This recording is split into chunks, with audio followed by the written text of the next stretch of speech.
Xabi Alonso a officiellement été présenté à la presse, au club et aux supporters du monde entier par le Real Madrid. En tout cas, un entraîneur qui est super attendu de la part des fans, qui provoque pas mal de hype sur les réseaux et dans les différents médias pour remplacer Carlo Ancelotti, l'entraîneur le plus titré de l'histoire du Real Madrid, parti maintenant entraîner la sélection brésilienne. Xabi Alonso qui a beaucoup de succès avec Leverkusen, qui déjà en tant que joueur était vraiment monstrueux et dans l'histoire du football espagnol et du football tout court après son parcours à Liverpool, au Real et au Bayern. Quelqu'un qui arrive en sachant où il met les pieds, qui n'a pas peur de la pression de succéder à Carlo Ancelotti en espérant faire aussi bien, voire peut-être mieux, on verra bien, mais quelqu'un qui a déjà gagné la sympathie de tous en affichant des ambitions claires dès sa première conférence de presse, en affirmant que le Real doit jouer un football plaisant, fluide, offensif, dynamique, proactif et surtout qui rendra fier tous les madridistas du monde entier. La plupart des supporters, dont moi-même, on est déjà acquis à sa cause. On espère bien sûr que les paroles seront suivies par des actes clairs et des résultats pour nous ramener au sommet et le chemin de la gloire et du succès. Mais en attendant, on va faire ensemble l'analyse tactique et complète avec un petit tableau noir et des petits diaporamas sympas pour analyser ce que compte faire Xabi Alonso par rapport à son discours, ses idées, ce qu'il a déjà prouvé qu'il était capable de mettre en place à Leverkusen, voir aussi ce qu'il peut faire avec les joueurs en place, ceux qui vont arriver, les potentiels départs aussi qui seront là, qui vont conditionner sa tactique. On va parler de tout ça dans cette vidéo. Comme d'habitude, n'hésitez pas à partager aussi vos idées, vos réflexions, à débattre dans les commentaires et surtout à vous abonner, cocher la cloche pour pas manquer mes prochaines vidéos, surtout qu'avec le mondial des clubs cet été, le mercato et la saison prochaine, on va vivre une saison historique. Du coup, franchement, ne ratez pas ça pour partager votre passion avec la mienne et qu'on soit de plus en plus nombreux, ça fait toujours plaisir. Commencez l'analyse tactique, les amis. On se retrouve sur un site capable de faire du coup un tableau noir où je peux directement bouger les joueurs. Ce sera beaucoup plus dynamique directement que via des diaporamas. Ce sera beaucoup plus illustré, je pense plus compréhensible pour vous au niveau offensif, défensif, ce que Xabi Alonso pourra faire et appliquer notamment au Real Madrid. Alors je vous ai appliqué des codes couleurs pour vous y retrouver. En blanc c'est les gardiens, en jaune c'est les défenseurs, en bleu c'est les milieux plus ou moins récupérateurs, plus défensifs, en violet les latéraux ou plutôt les pistons si on joue dans le cas bien sûr à 3 défenseurs, en orange le milieu plutôt offensif et en rouge les attaquants.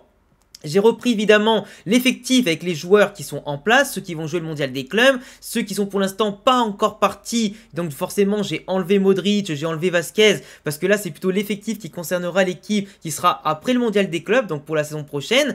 J'ai intégré la recrue Hutchinson et Arnold qui va bien sûr bientôt être officialisé. J'ai bien mis Carreras qui va pas tarder à être officialisé, tout comme Nico Paz qui va revenir, et j'ai mis soit Zubimendi ou Stiller ici, qui seront sûrement encore cherché par le Real Madrid parce que Alonso veut bien sûr un milieu de terrain étoffé, un milieu de terrain créatif capable de contrôler le tempo, et je pense que même si c'est pour l'instant que des rumeurs de l'un ou de l'autre, parce qu'Arsenal n'a toujours pas donné l'officialisation et Stiller, il y a beaucoup de rumeurs quand même qu'il envoie au Real comme on l'a déjà vu, donc pour moi je l'ai quand même rajouté ici en vue de l'année prochaine.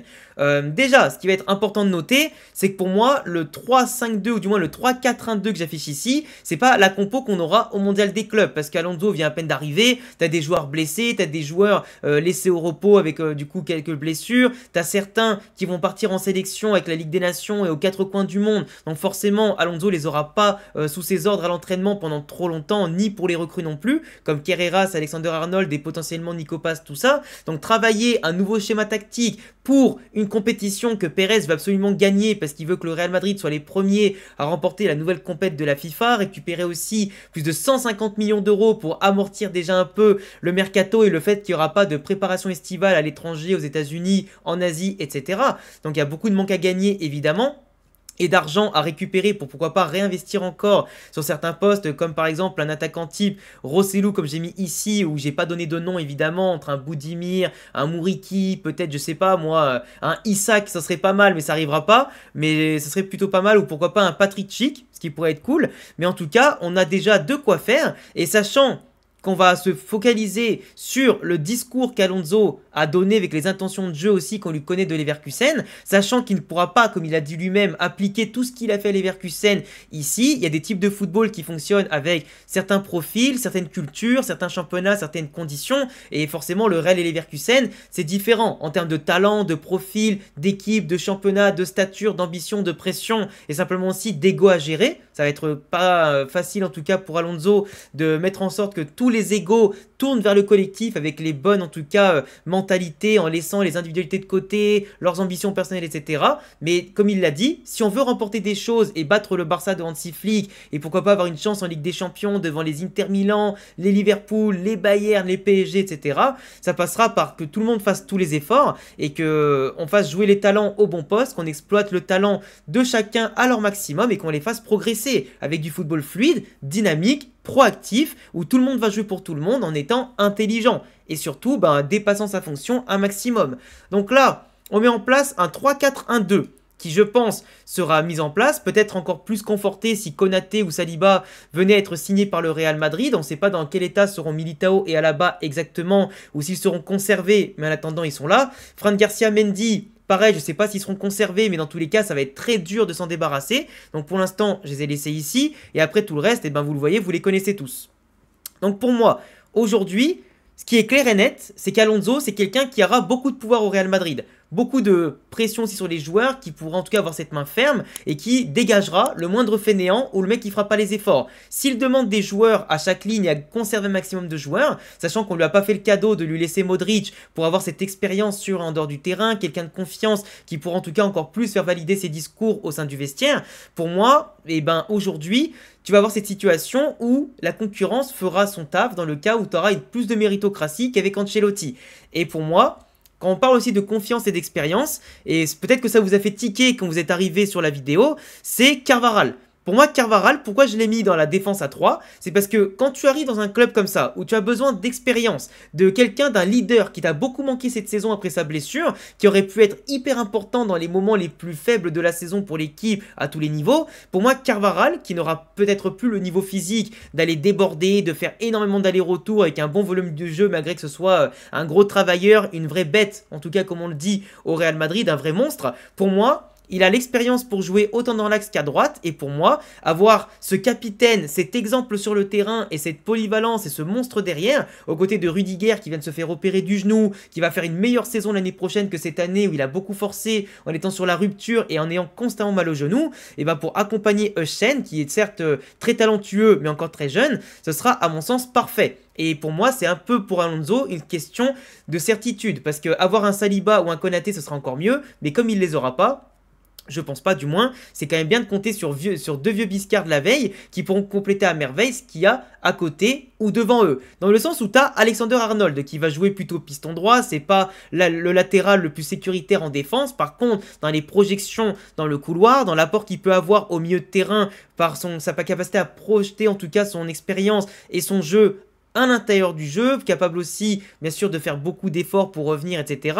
Pour moi, je trouve que c'est la parfaite illustration de ce que peut faire Alonso, avec un Alexander Arnold qui va déborder pour aller centrer, Carvajal qui va souvent bloquer ce couloir-là pour intervenir dans le cas où ça partira en contre dans son dos, mais il ne faut pas oublier qu'on aura aussi Valverde. Valverde, extrêmement impressionnant dans le volume de jeu, dans sa capacité à être polyvalent pour jouer même sur tout le couloir droit, notamment en défense, mais quelqu'un qui va surtout compenser les montées d'Arnold et apporter beaucoup de soutien. Parce que pour moi, la clé avant tout, comme l'a dit Alonso, c'est d'être dynamique et proactif.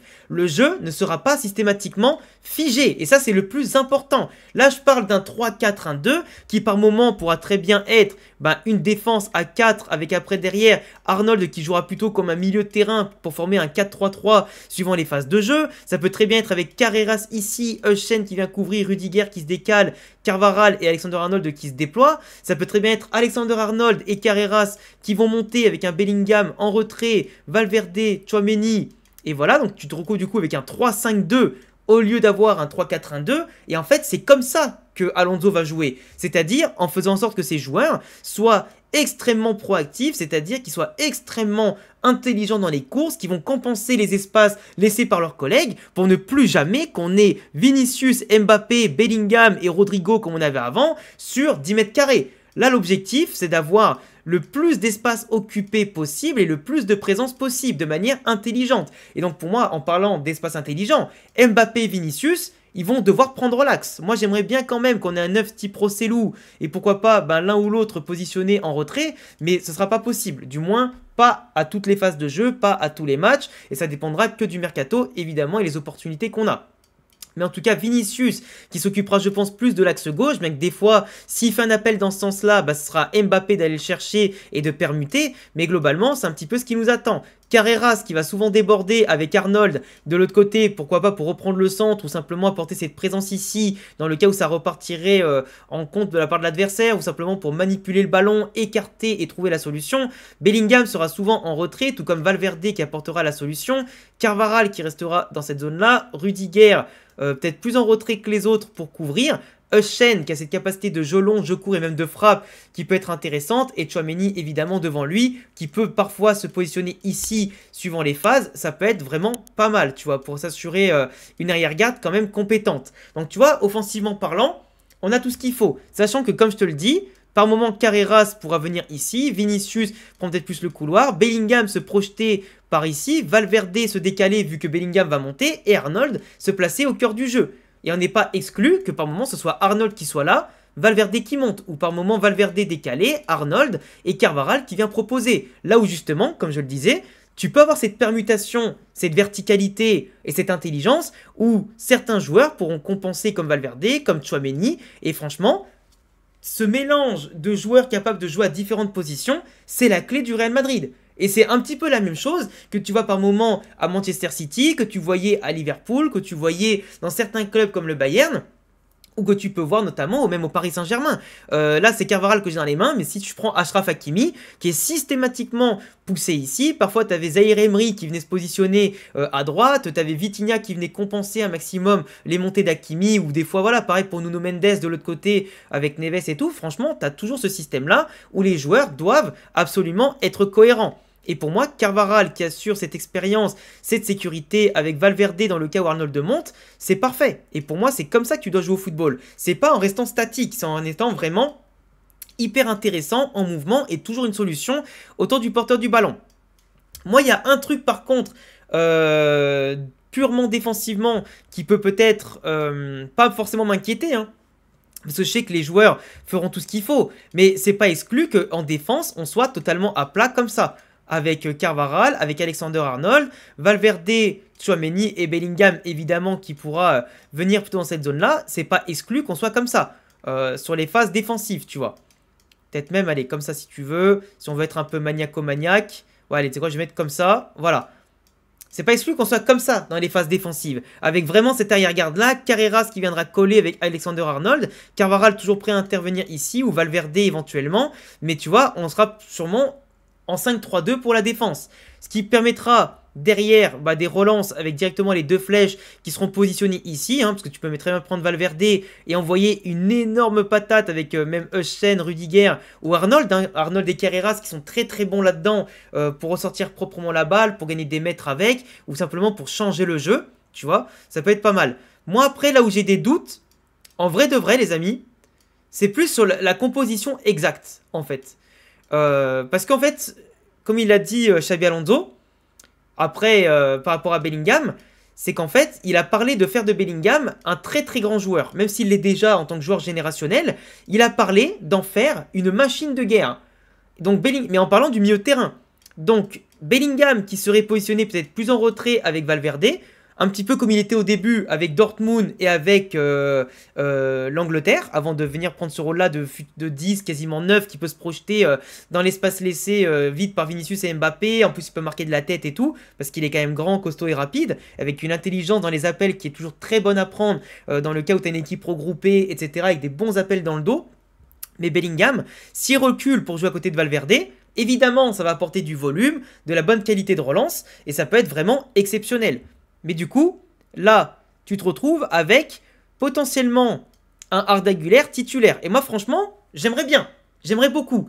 Bellingham, dans tous les cas, pour ceux qui sont là depuis le début sur la chaîne, vous savez que je le dis, Bellingham, il est trop fort. C'est peut-être le milieu de terrain ou le jeune joueur de 21, 22 ans bientôt, qui est à mon sens le plus fort que j'ai vu au milieu de terrain en termes de profil complet, parce qu'il sait tout faire le mec. On l'a vu l'année dernière, il s'est marqué, distribué, il court partout. Même encore cette saison, ça a été lui le meilleur élément en Ligue des Champions, en Copa del Rey, etc. dans les grands matchs, parce qu'il montre l'exemple. Et pour moi, si tu le canalises dans cette zone-là, ou même tu canalises ici, mais tu l'empêches d'aller ici, tu l'empêches d'aller ici, tu le mets vraiment dans l'axe, ou alors, comme je l'ai mis ici, dans cet axe gauche, tu vois, en complément de Carreras le latéral, en complément de Heusen qui va se décaler sur la gauche et éventuellement de Vinicius pour créer, tu vois, ce quatuor qui peut être vraiment intéressant techniquement en termes de vitesse, de manipulation de la balle, etc.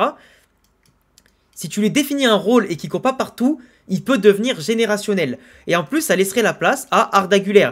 Évidemment, rien ne sera dû à personne, il va falloir se battre, il va falloir être bon. Mais pour moi, Arda Güler ou Brahim Diaz, tu les mets dans cette zone-là du terrain, ils peuvent être monstrueux. Et on l'a vu, à chaque fois que chacun est positionné à son poste, c'est monstrueux. Brahim, un peu plus percutant, beaucoup plus à l'aise et beaucoup plus rapide. Arda, qui a cette capacité à t'envoyer Vinicius, Mbappé dans l'espace, avec une capacité de se retourner, de remiser et de se déplacer pour apporter. Et avec en plus un bon gelon et une belle patatas bravas du pied gauche. C'est impressionnant. Donc pour moi, tu peux très bien jouer comme ça. Après, certains me diront, comment tu pourrais jouer, Alex, si jamais tu as... comment il s'appelle? Tu as un Zubimendi ou un Steeler. Évidemment, Zubimendi ou Steeler, eh ben, ils iraient ici. Là, pour l'instant, Arda, bah, désolé, il ira sur le banc. Bellingham, un peu plus haut. Et ça dépendra vraiment que du rôle tactique que donnera Alonso à Bellingham pour bien compléter Zubimendi ou Steeler. Et Valverde. Sachant que Valverde, si vous voulez garder absolument Arda Güler dans l'axe, dans ce cas, je vous le remets ici, Arda Güler. Tu peux très bien avoir Alexander Arnold par moment qui sera là quand Carvajal sera fatigué. Bellingham positionné ici et Valverde en tant que piston droit. Ça peut très bien le faire. Tout comme Carreras par moment pourra se reposer. Alors Fran Garcia, je pense que c'est lui qui sera plutôt gardé si l'un des deux doit partir. Parce que entre Mendy et lui, Mendy c'est une vraie passoire. Même si après c'est plus complémentaire sur le papier avec un profil plus défensif que Carreras. Camavinga peut très bien jouer aussi ici, piston gauche, tu vois. Et pour moi, Camavinga piston gauche, ce sera vraiment très intéressant. Il pourra bien sûr jouer ici, mais ça sera très intéressant d'avoir un Kama piston gauche, franchement. Après voilà, moi je préfère quand même avoir Carreras en assurance tout risque. Alexander Arnold, c'est pas le profil le plus défensif encore une fois, donc c'est pour ça que Carvajal, je l'avais plutôt fait reculer. Ou alors tu as bien sûr Asensio. Parce qu'après Arnold, il a cette polyvalence pour jouer ici, tout comme il peut très bien jouer au milieu de terrain par moment, mais Bellingham, évidemment il jouera pas là, mais c'est pour vous faire une image. Mais c'est pour ça que de base, vaudrait mieux laisser comme ça. Et c'est aussi pour ça qu'avoir le plus de profils intéressants comme ça, ça permet d'éviter que Valverde il joue tous les matchs 90 minutes. Ça permet d'éviter aussi que Tchouaméni joue tous les matchs 90 minutes. Même si honnêtement, il y a peut-être moyen que parfois il va jouer en défense centrale. Il y a des fois où je pense qu'il va jouer défense centrale. Ça peut arriver. Mais en tout cas, il y aura forcément des phases où il sera en défense centrale. Donc, parce que Rudiger ne pourra pas jouer 90 minutes tous les week-ends. Militao, bah, comme je disais qu'à la base, c'est pas non plus des joueurs intéressants à jouer maintenant en Ligue des Champions. Et même en Liga, ils peuvent être vite dépassés. Mais si je pense que Militao, en étant un peu plus jeune, en étant un peu plus intéressant physiquement, peut revenir à un niveau correct. Mais correct, on l'a vu, après ses premiers croisés, déjà bien avant, c'était pas ça. Donc c'est complexe. Mais tu vois, franchement, tu as tout ce qu'il te faut dans l'effectif pour briller. Et c'est aussi pour ça que j'avais beaucoup de doutes quant à la possibilité de Nico Paz de vraiment s'imposer. Parce qu'évidemment que Nico Paz va jouer plutôt ici et pas à droite ou au milieu de terrain. Lui, là où il brille, c'est dans l'organisation du jeu. Là où un Arda et un Nico Paz pourront vraiment se battre pour leur place. Après, que je te mette Nico Paz ou Arda Güler, ce qui va être aussi intéressant, c'est voir comment Mbappé et Vinicius vont être gérés. Parce que par moment, tu pourras avoir Kylian, Vinicius qui pourra sortir et apporter... il est où Brahim? Un Brahim ici, tu vois, ça pourrait être intéressant parce que du coup, tu peux avoir un peu ce schéma-là. Tu peux avoir ce schéma-là avec 3 défenseurs, les 4 milieux de terrain, enfin du moins les 2 milieux de terrain plus les 2 pistons, et parfois Arda et Brahim. Tout comme tu pourras avoir Brahim parfois et Rodrigo, Arda Güler, enfin tu pourras vraiment avoir des rôles très spécifiques. Et ça permet d'avoir des profils qui seront peut-être plus défensifs, avec une seule pointe devant comme Mbappé qui va devoir jouer avec des appels suivant où la balle va se trouver, à gauche ou à droite, peser avec sa vitesse et sur ses mouvements perpétuels sur la défense. Et franchement, tu as un schéma tactique qui est modulable à outrance. Et c'est ça que veut Xabi Alonso. C'est pas un schéma tactique 4-4-2, 4-3-3 stérilisé. Et aujourd'hui, tout se basera sur les mouvements, la capacité à presser. Tu vois, quand Mbappé, il va devoir aller chercher, bah, évidemment que Arda, que Vinicius vont devoir presser également de manière coordonnée. Tu vois, Zubimendi va avoir monter les blocs, évidemment. Tu vois, couper les lignes de passe avec un jeu qui se voudra offensif. Tu vois, là, je monte les joueurs pour te montrer là où on pourra les placer. Parce qu'après, bon, je sais même pas si je peux mettre plus de joueurs. Là, si je mets vite fait le gardien, on va dire, tu vois, le latéral qui est ici, les centraux qui sont là, le latéral, tu vois, il faudra systématiquement que les joueurs puissent monter. Tu vois ce que je veux dire ou pas? Tu vois, là, je te mets la défense. Quand il y a un pressing, c'est comme ça qu'il faut presser. C'est comme ça. Le joueur ici, là, on va dire qu'elle est, t'as un joueur là entre les lignes. Tu en auras peut-être un autre ici. Tu auras peut-être éventuellement, voilà, un attaquant qui sera là, un qui sera là, un autre peut-être par là. Mais pour moi, là, c'est comme ça que tu dois presser. C'est si tu as les 11 joueurs regroupés, il faut que tous les joueurs soient déjà collés et attaquent en permanence. Si la balle elle est ici, et ben voilà, on se décale. Et en fait, c'est comme ça qu'avec une bonne organisation de jeu, tu vois, hop, tu peux couper les lignes de passe. Tu vois, tu te mets ici.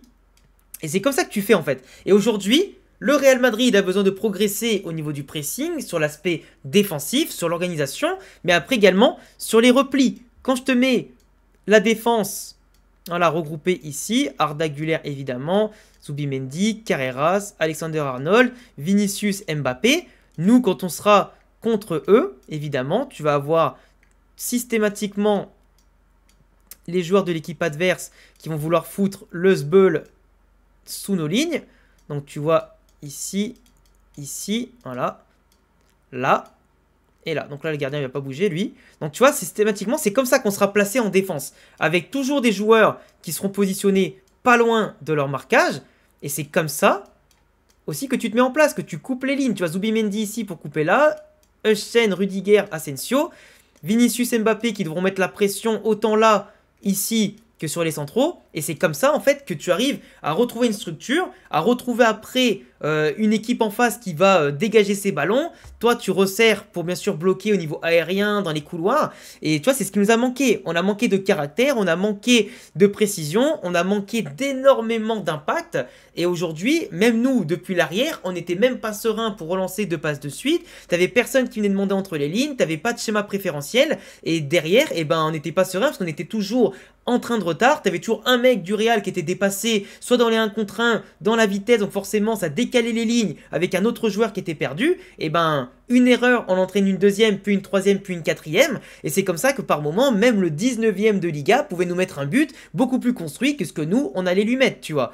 Et franchement, je trouve que Alonso, s'il arrive à créer ce football dynamique et intéressant et intensif, ça peut provoquer énormément de belles choses. Enfin bref, je pense avoir fait le tour les amis de ma démonstration tactique au niveau défensif, au niveau des choix, au niveau de l'orientation plutôt offensive, aussi la capacité à presser, de voir un petit peu comment on pourra agencer tout ça avec les profils que l'on a. C'est vrai que je pense qu'il n'y aura pas de place pour tout le monde. Quand je vois Ceballos par exemple, tu vois, qui n'était même pas mon deuxième, troisième choix quand j'ai fait les simulations, je sais même pas s'il sera conservé. Tu vois, Nico Paz, il va pouvoir apporter là où il y a des blessures, etc. Tu vois, il pourra même apporter dans la rotation. Mais je me doute qu'il y aura quand même certains joueurs, suivant les schémas tactiques, qui vont avoir du mal. Et pour moi, que ce soit à 3 derrière, à 4 derrière, les places vont être extrêmement chères. Ce qui une chose est sûre, c'est qu'on jouera forcément avec Vini et Mbappé devant.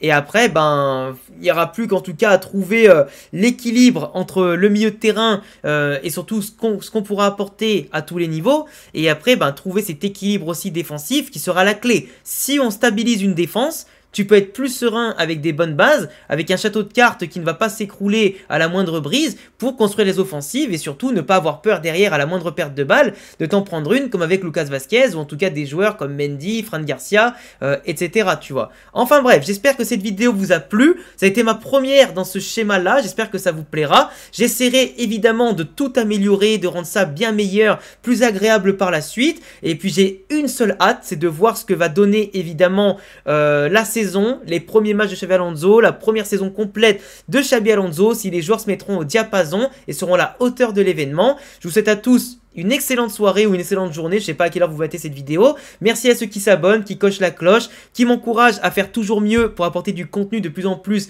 qualitatif. J'attends vos likes et vos commentaires et à très vite pour de prochaines vidéos. Ciao les mecs!